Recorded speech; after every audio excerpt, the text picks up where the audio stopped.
So I started my own business building communication systems or communication cabling for high-rise building, which is rather exciting, and that went well.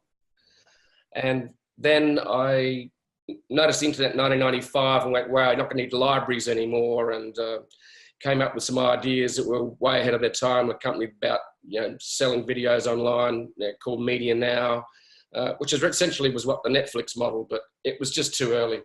So I'd been in the technology since 1984.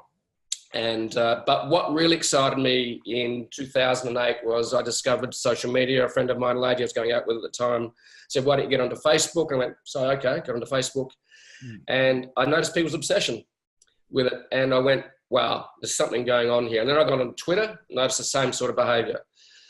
And I said, this intersection of humanity and technology, because it allowed everyone to become publishers effectively, was, I felt it was going to be a game changer and would be impact marketing, would impact business, would impact, media. And for me, it gave me a gateway to the world without the gatekeepers and the media moguls getting in my way and having to pay for attention.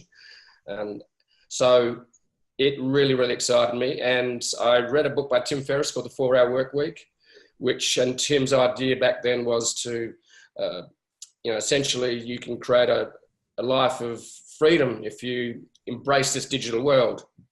And I liked the idea and didn't think I'd really be able to do it, but I read the book anyway and consumed it like a lot of people did.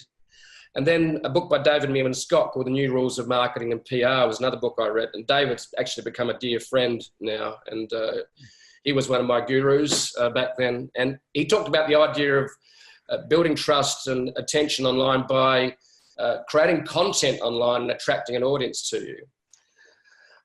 And being in the sales and marketing industry for quite a long time in technology, I went, wow, I was used to cold calling, doing all the hard yards, fax broadcasting when faxes were around, I've done cold door knocking.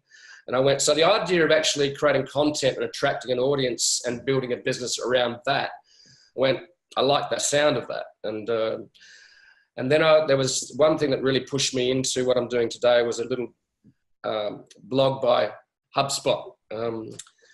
And they said, if you have an inkling of what you're going to start a business on or what you want to write about or share with the world, start a blog. And I didn't even know what a blog was then. Mm-hmm.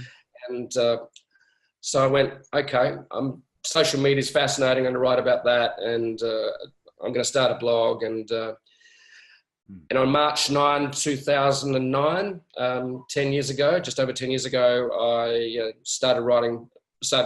published my first blog post.